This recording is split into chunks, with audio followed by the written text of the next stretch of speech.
to Interdependent Study, our podcast where we engage in the learning and unlearning work for collective liberation. I'm Damien. And I'm Aaron. Thank you so much for joining us today.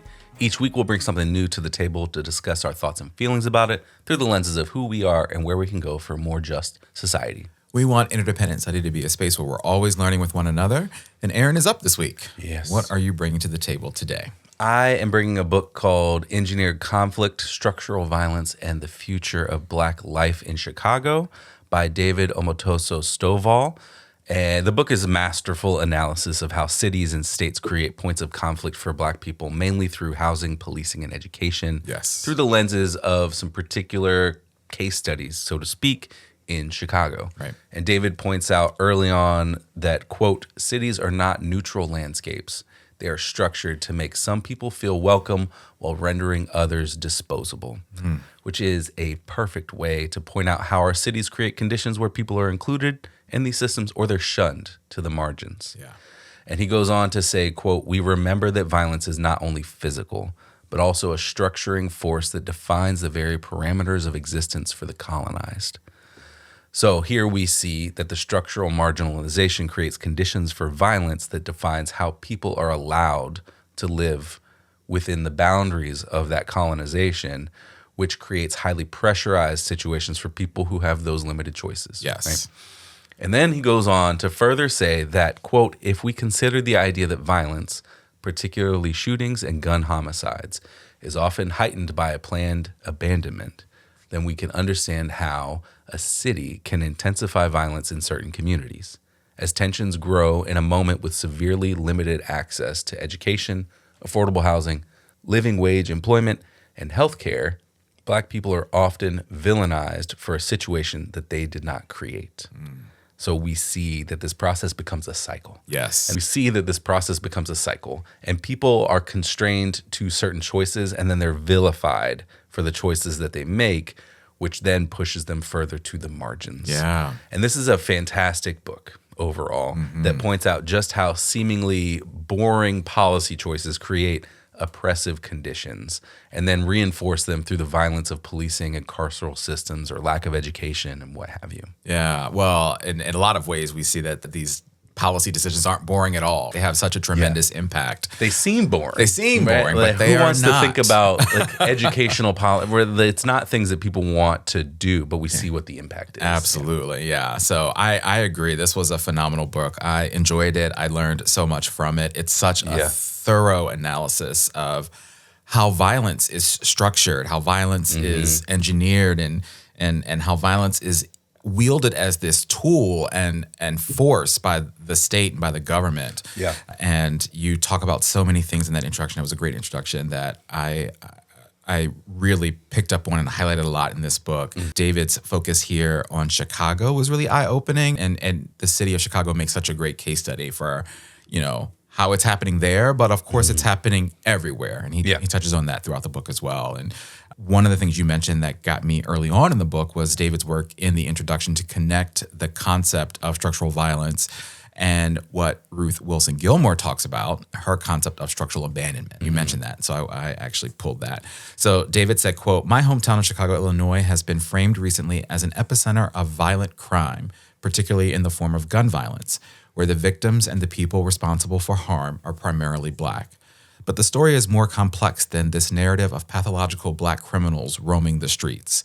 If structural violence is understood as the multiple ways in which social, economic, and political systems, including income inequality, racism, homophobia, vulnerabilities leading to increased morbidity and mortality, then Chicago, and every place like it, has a structural violence problem. If structural abandonment is, as taken from critical geographer Ruth Wilson Gilmore, the intentional disinvestment in communities leading to the gradual disappearance of safe housing, reliable jobs, clean water, healthy food, and a social safety net, which in turn creates opportunities for privatized social services, redevelopment, and increased police presence and criminalization as a way to fill the cracks of a compromised social infrastructure, then Chicago is an epicenter of planned abandonment.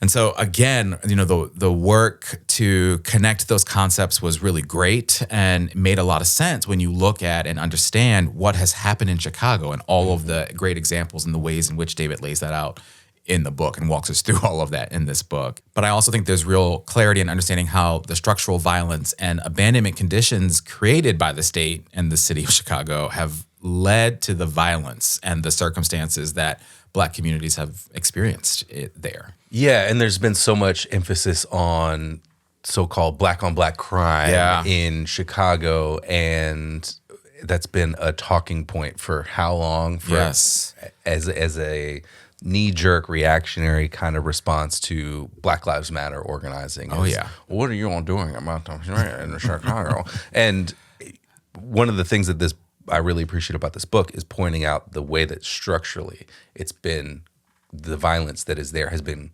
created. Yes.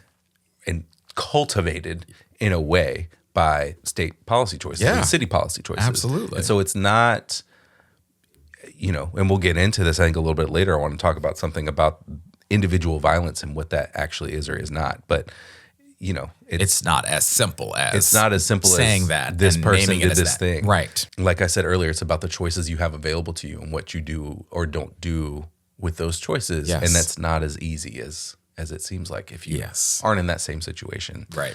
So David goes on to talk about how policing creates points of engineered conflict by pushing street organizations around the city based on how they're enforcing drug laws in particular parts of the city. And so they kind of chase people around and move them around. So he says, quote, programs like Operation Clean Sweep would often only shift violent activity from one place to another, producing engineered conflict.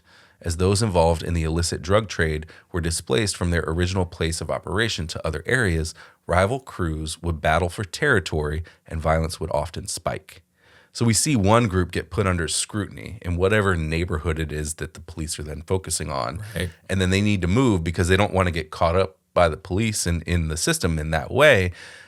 But then they're in someone else's territory. Yeah, there it is. And the way that the drug trade is policed engineers additional conflict that then becomes violent or encourages violence and then justifies the policing that has happened. Yes. And so it creates that vicious cycle. We've seen that a little bit when we watched Eyes on the Prize and talked about the way that kind of evolved in LA, I believe. Yes. And so there's been different ways that this has happened in other places, as you mentioned earlier, that this isn't a Chicago only problem, but the emphasis here is to tell the story in Chicago to then illuminate how these systems work everywhere. Absolutely. And I love that you talk about it being a cycle. And the other thing that's sort of present in that cycle is the police brutality and the police surveillance and the hypervigilance around that surveillance. And so all of that is contributing to this cycle and making it continue and only raising tensions on both sides. And what does that lead to? Yeah, and those are part of the confines of the colonized that he references earlier. Yes, absolutely. Yeah. So that's a great point and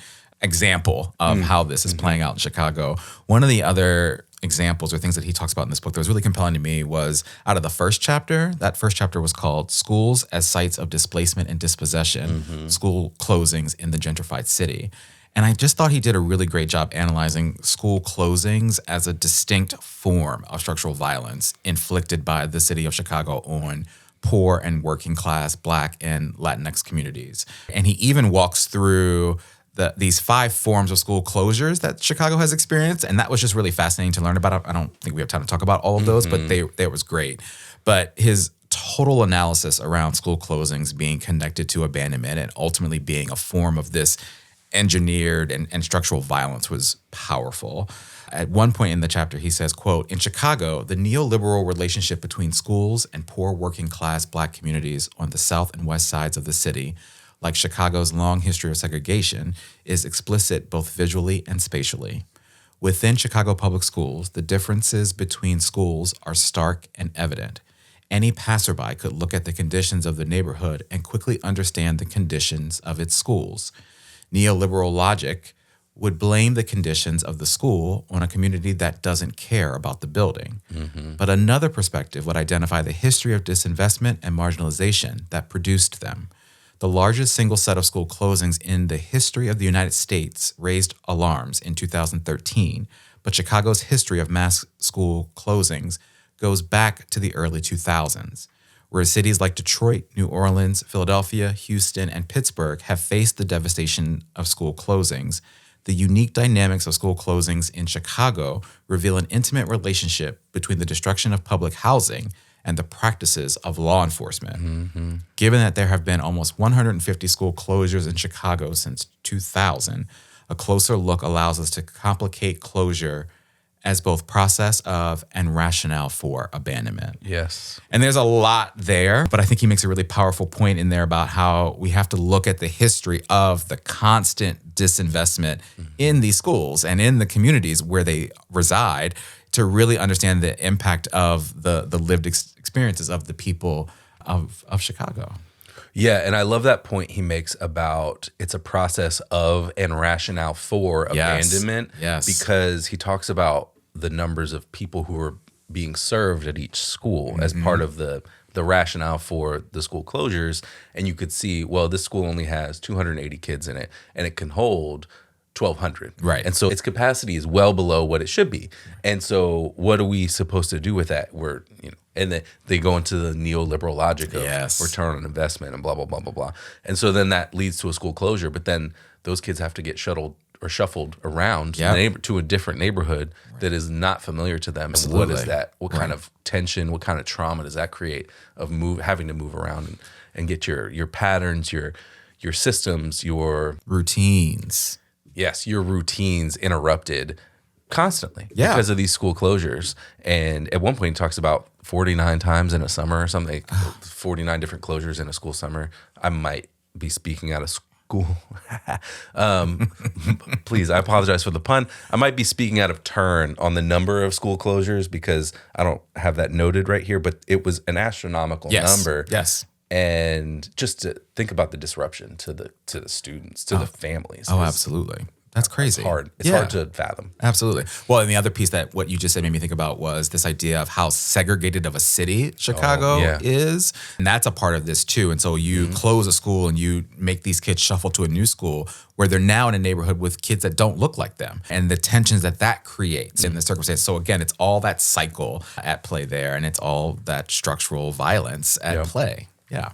Well, and that is one of the big takeaways of the book. We've talked about it already, is that violence is structural. Yes. And it can never be solely laid at the feet of an individual who has committed some act of violence. And David makes another important point about this. He says, quote, "I am not condoning violence. Instead, I offer a challenge for us to begin to understand it. If people are unable to see their way out of a worsening situation, the chance for violence increases. If we understand the forces that generate structural violence, school closings, lack of affordable housing, violence at the hands of the police, etc., the solutions we propose are much less likely to include punitive strategies rooted in the criminal legal system.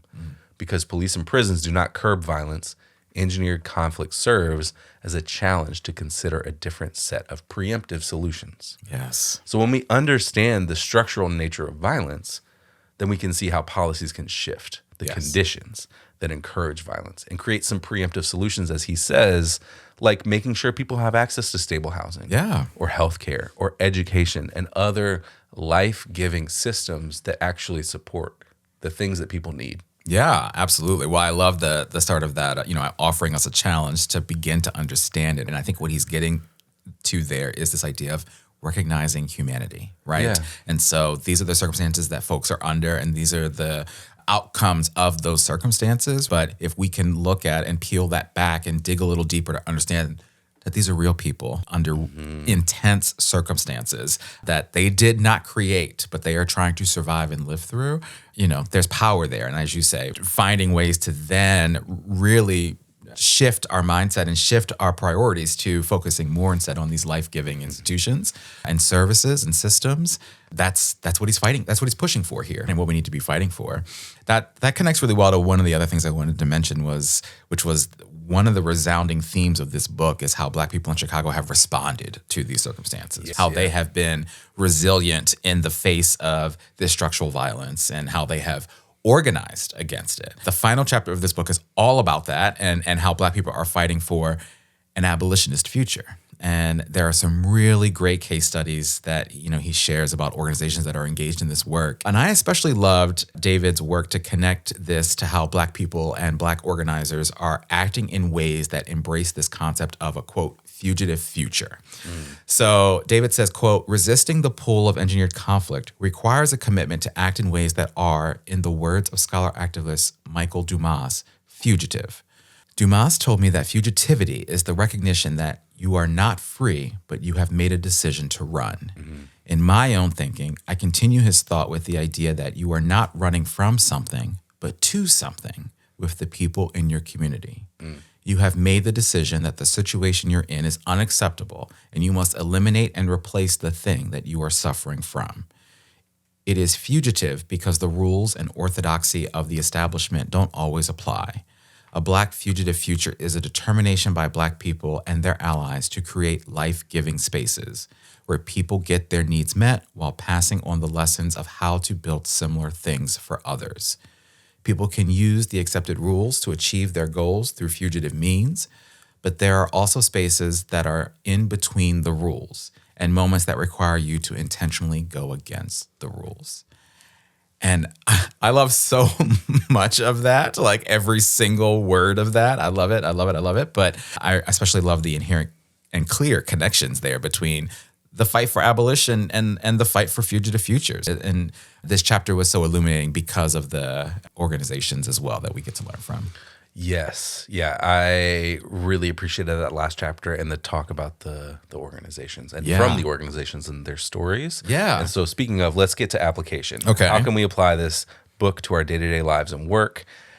I want to talk about one of the interviews, the organization. That's where you were going. Yeah. Okay. So David interviews Richard Wallace, who founded an organization called Equity and Transformation, also known as EAT. Richard says, quote, mobilizing the most marginalized people means walking with the people at the people's pace. It means walking with those who have done harm and do harm because harm was done to them. It means being in service to the people as opposed to the people being in service to the organization. It means that you have to use different tactics because of the vulnerabilities that are, I think, present within that base. I was like, somebody has to think about this at a scale, building a movement around it. I think this is such an important point in all of this. Yes. When we talk about engineered conflict or violence or abolition, we have to acknowledge that this is undermining the socialization we all have about how, as I said last week, how necessary prison and policing seems. Yes. And when you start to pull at those threads, people get defensive because they want to hold on to something that they understand. Yes. And it's a big shift in your understanding of the world around you, and that can be really hard. And we have to walk with people to help them find new ways, help us collectively find new ways to do things, because we see that the way that things have been happening creates these points of conflict and are purposefully abandoning people. Yeah, absolutely. That interview was so illuminating, and I appreciate Richard Wallace's thoughts on a lot of things. But the concept there of meeting people at the people's pace reminds me of what we talk a lot about in education, about meeting students where they are. And so it just makes a lot of sense. And the way that he lays it out there, and as you talk about the connections between having to shift people's understanding of what has been ingrained in us since the dawn of time about these systems, and they're just around us, they're everywhere. It's what people understand. And so it's going to take time, but it has to be done. So I love that. I'm glad you highlighted EAT there as one of the organizations. I probably should have pulled one of the other organizations, but my application actually comes from something that David Felixson said in the foreword of the book, so way at the very start of the book.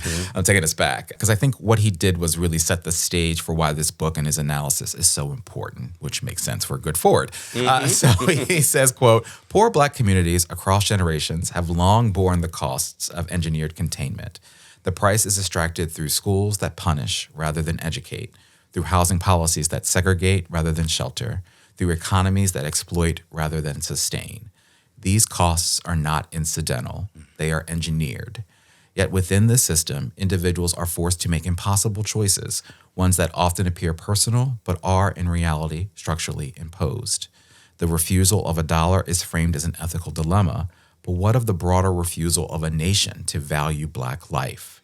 What of the calculated governance decisions that dismantle public infrastructure, displace entire communities, and intensify surveillance and control?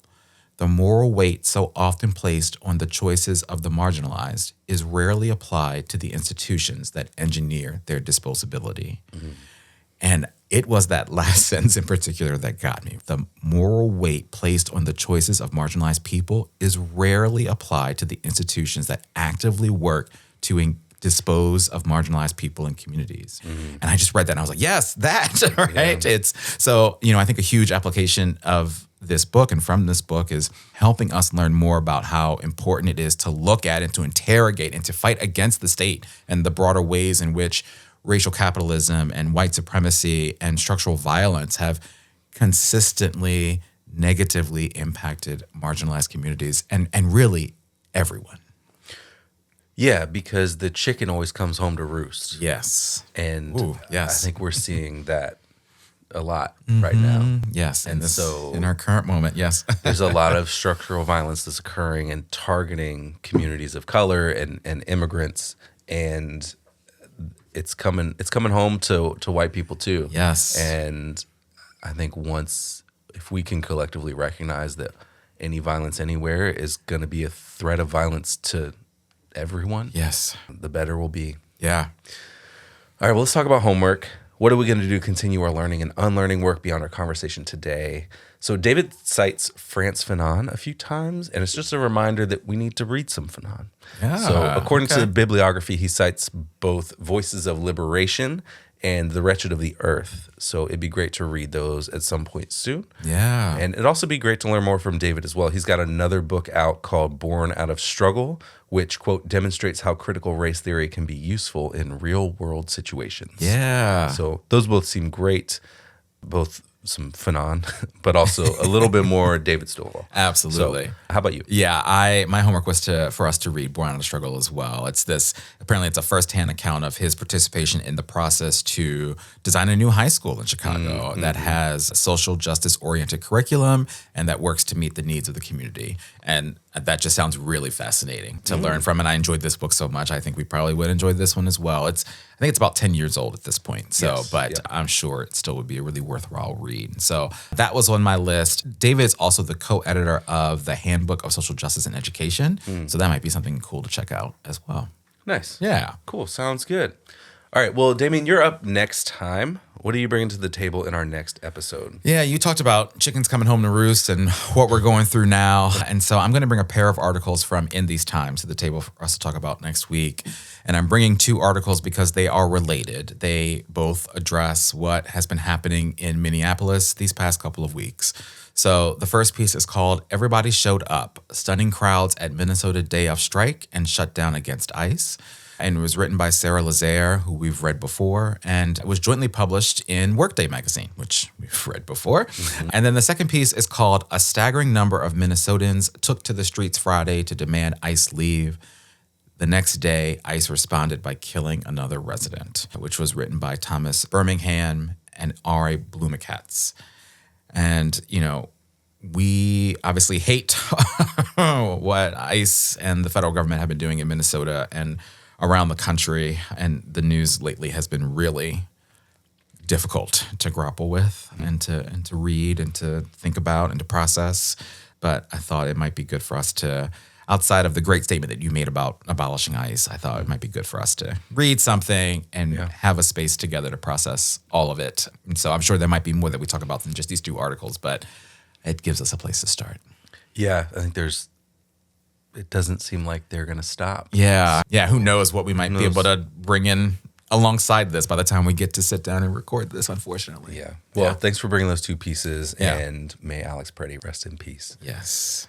So with that, we want to thank you for joining us today. You know what we want you to do, but in case you forgot, please follow, leave a rating or review, share our podcast with the people in your life, follow us on social media, including Instagram, TikTok, and Blue Sky. Check us out on YouTube. Sign up and join us on Patreon to get notified about any new things we've got going on behind the scenes. Yes, thank you for listening. And remember, it's not about us, but it is about all of us. And we'll talk to you next week.